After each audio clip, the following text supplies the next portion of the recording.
debates. This is the France 24 debate. It's the debate after the second debate between Barack Obama and Mitt Romney. With us to talk about it from New York, Garance Francaruta, senior editor with The Atlantic. We're also with Christopher Dickey of Newsweek magazine and The Daily Beast. With Republicans abroad, Stuart Haugen. With Democrats abroad, Ricky Stevenson. Welcome back to all of you. We were talking about Benghazi before the break.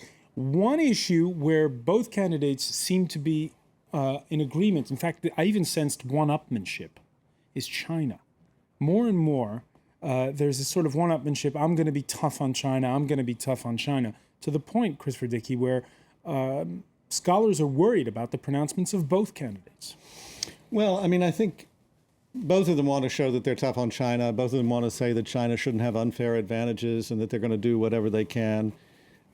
You've got a situation where basically Romney's right. China has been manipulating its currency. But no president wants to declare that publicly because it unleashes a whole set of reactions and counter-reactions that could get extremely messy, and everybody understands that.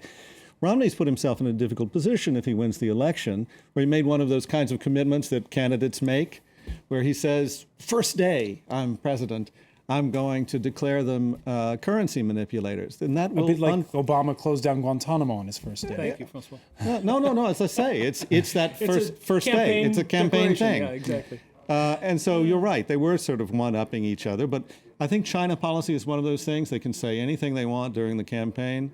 It's going to stay pretty much the same. It's a bit like walking in to visit your banker who you owe a ton of money to and calling him a jerk. Yeah. I think what President Obama showed, though, is that he has the calm and the diplomacy to move through things. You can't just immediately. Wait a minute. You can't just begin with, as McCain says, bomb Iran, unless you step back and talk to people and try to move through these situations without going crazy.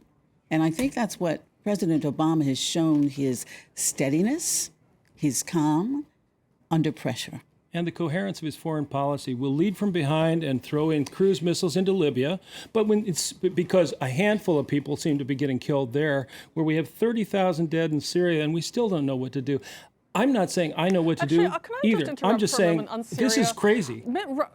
Mitt Romney has suggested that Mitt Romney has suggested that the United States work more aggressively to arm the Syrian rebels. The United States has been very cautious about doing that, partly because there's a lot of Islamic radicals who are part of the rebellion in Syria. And there is a real risk to the United States that if we provide more support to the rebels, more military hardware support, those are weapons that will be turned around and used against us as is happening at some point in the future. Now, actually, there's no evidence that any American arms were used against Americans. Are you kidding me? Not American arms, but the arms that have been yes. Come on, excuse me. Libya.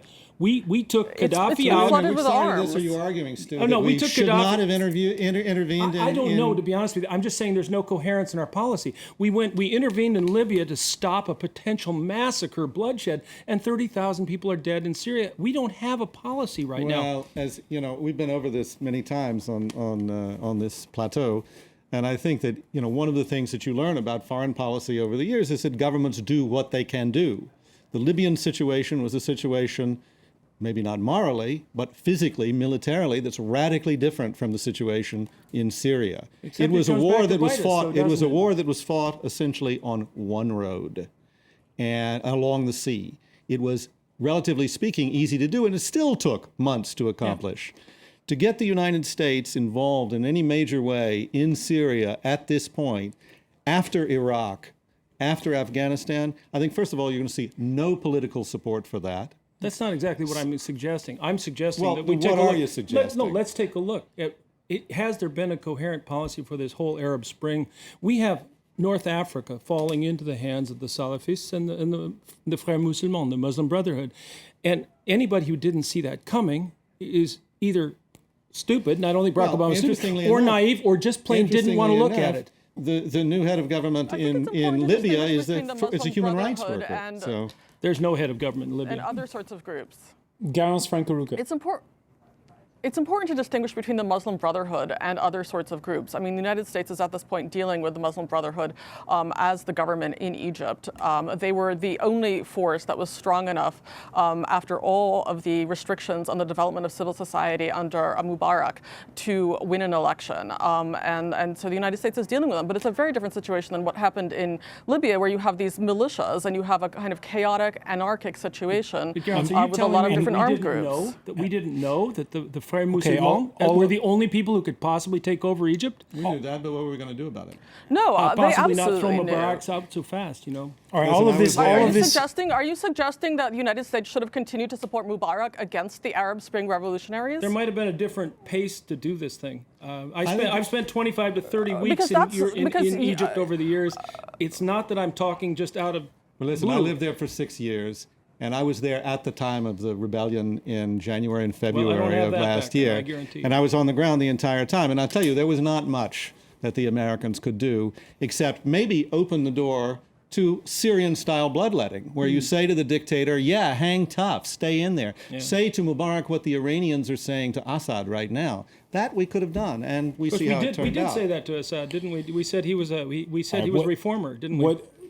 To get back to, because this is, of course, priming the pump beautifully for the third debate, where there'll be a lot of discussion of foreign policy. Absolutely. I just want to talk before we wrap up about the general picture right now in the United States. Now, Romney definitely surged in the polls after the first debate. Not enough to reverse the electoral map in his favor, but he did pull things closer. And Obama seemed to be regaining grounds in swing states like Ohio, though, in the past couple of days. However, Christopher Dickey, your colleague Peter Beinart, on the Daily Beast, has on the Daily Beast posted a story where he says Tuesday night was not necessarily such a loss for Romney as spelled out.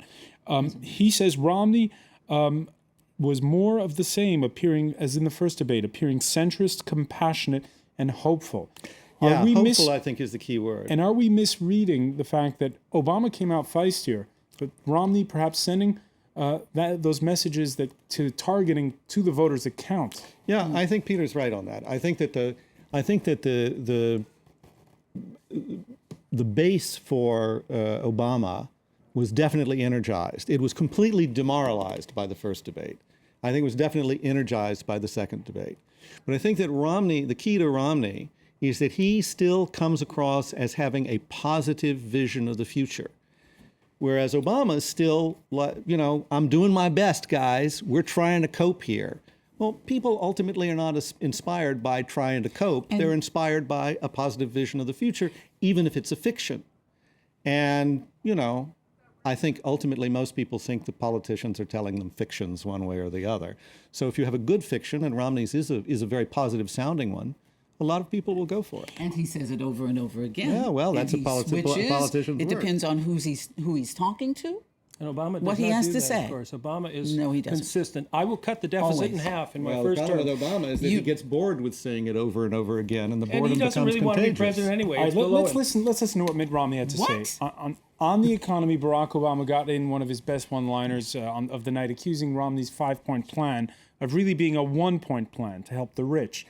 Polls, however, suggest, as Stuart was mentioning quite loudly in the first part, that the Republican candidate was more convincing when it came to the economy. The president has tried, but his policies haven't worked. Median incomes down $4,300 a family, and 23 million Americans out of work. That's what this election is about. It's about who can get the middle class in this country a bright and prosperous future and assure our kids the kind of hope and optimism they deserve. That's a good line. Yeah, that's a good line. That is, well, go ahead. Stu, you said President Obama does not want to be president. He could have just stayed in the private sector, in the government sector. I don't think he really thinks the presidency is Dean. What man would have taken on all of this? Anyway, no, let's. But I think on the economic issue, I think on that clip you just played is sort of typical of where the debate goes. And 4,300 less, more people are feeling hurt. Maybe that number responds to that. But the worst moment for Obama, in my opinion, in that debate was actually nothing that Romney said, nothing directly that he said. It's when he was asked a direct question about gasoline prices. And he claimed and it was he tied just to it. danced all over the map on that question. And he said prices were lower because the economy was bad. Well, and that's true. That's true, but it doesn't matter if it's true. It doesn't sound like a straightforward answer. No, I agree. Gallons Franca-Ruta, after Tuesday's debate, could we see surprises in the coming days in terms of poll numbers? I think so. I mean, I think what happened after the last debate, you know, people wanted to give Obama the benefit of the doubt. Things are not great in this country. It's a fact. And people want to give him the benefit of the doubt. Maybe they didn't feel really comfortable with Romney yet. Romney made people feel much more comfortable with him after the last debate. It was a very decisive win for him. This debate was a less decisive win for Obama, and a win, I would say, largely on the foreign policy question in particular.